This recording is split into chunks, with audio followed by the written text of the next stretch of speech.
Hi, I'm Grace Plata, and I'm here to equip, empower, and encourage you to help you live your best life.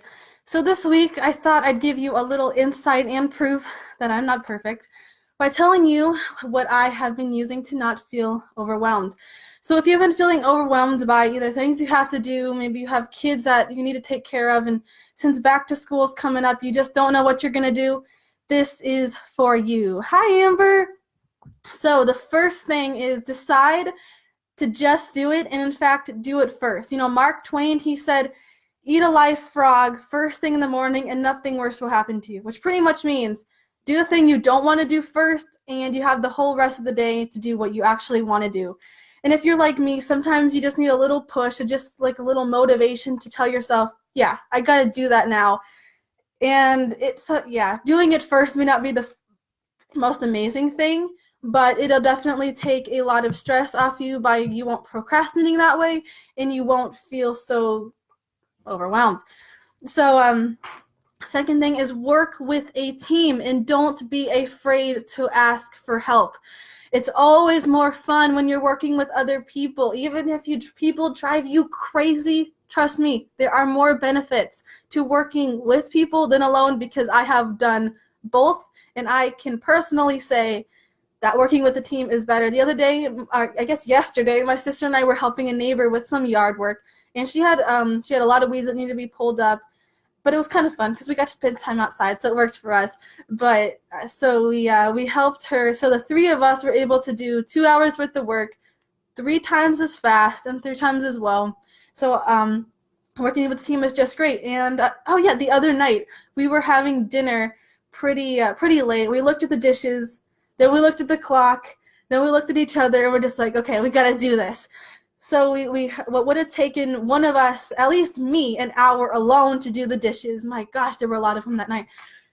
Took me and my dad 15 minutes to clean up the whole kitchen. So yeah, working with the team, time saving, butt saving. I don't know, it'll save your butt through so many crazy scenarios, and it's just better in general. You have more fun that way. 3, make sure you aren't neglecting your health.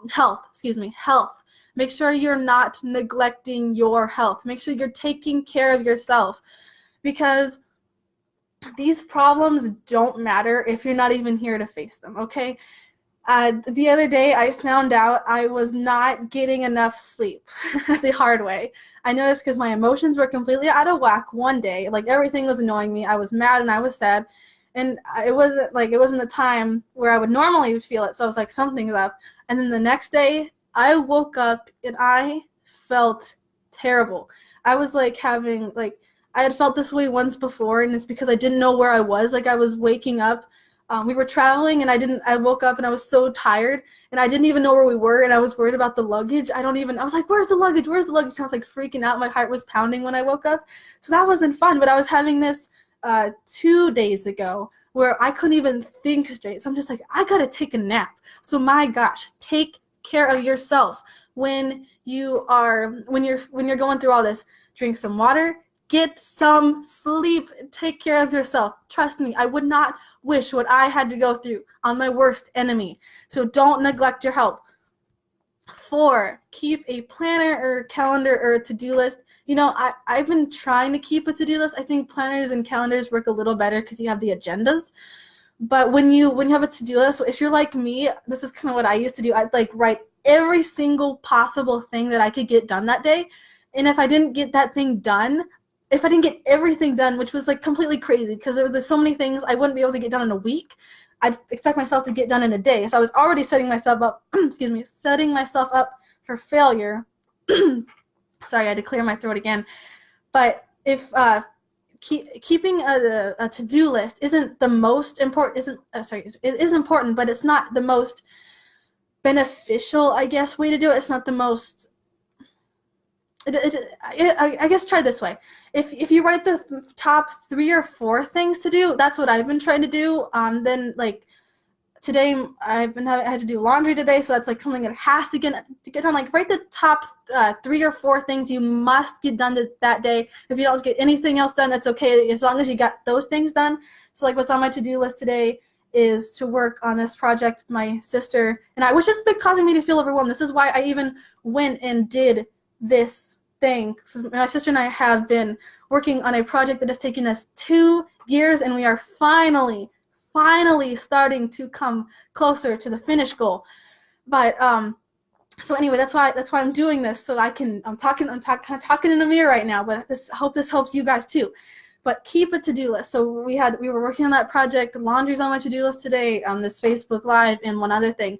So to keep the top things you have to do, and that's why calendars and planners are better, because you have the daily agendas. And then the fifth thing is to focus on one thing at a time. Okay? If you've got a million things to do, and you're like, if you're working on one thing and you're constantly in the back of your mind thinking, okay, hurry up, I got to get a million other things done, the work's not going to turn out well. You're not going to be productive. You're not even going to be able to focus. So focus on one thing at a time, okay? So that means if you're working on something on the computer, be completely focused. You will produce better work. You'll be more productive, okay? And then you're working on this. Then you go over to the next thing. You work on that. Then you go over to the next thing. You just stay focused. And then the sixth and final thing is after you're done, you make time for rest, recuperation, and fun. Okay, depending on whether you're done with this, whether that means you need a nap or a vacation, take a break. So yes, take a nap. I needed a nap the other day. It's okay. See, this is where some people feel guilty for taking rest. There's nothing wrong with taking rest if you've earned it.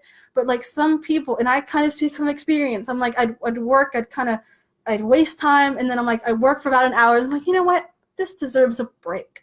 So then I'd go off into the corner, and I'd just like waste time on resting. I wasn't resting, but don't feel guilty for taking a break or a rest or a vacation if you need it. Some entrepreneurs, and I kind of speak from this, they can't take a vacation because they're constantly thinking about other things.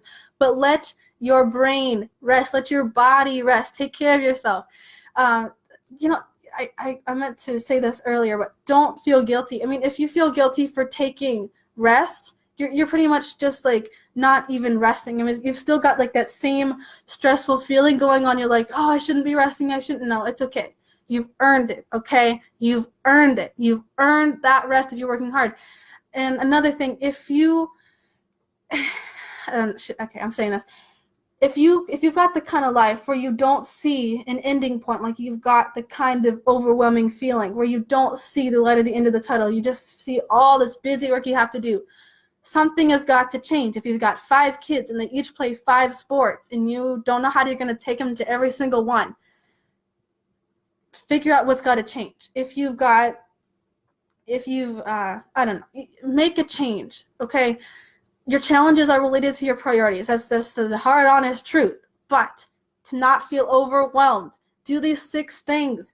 And if you must make a change to what you're doing, whether that means adjusting your daily routine, whether that means adjusting how you speak with your kids.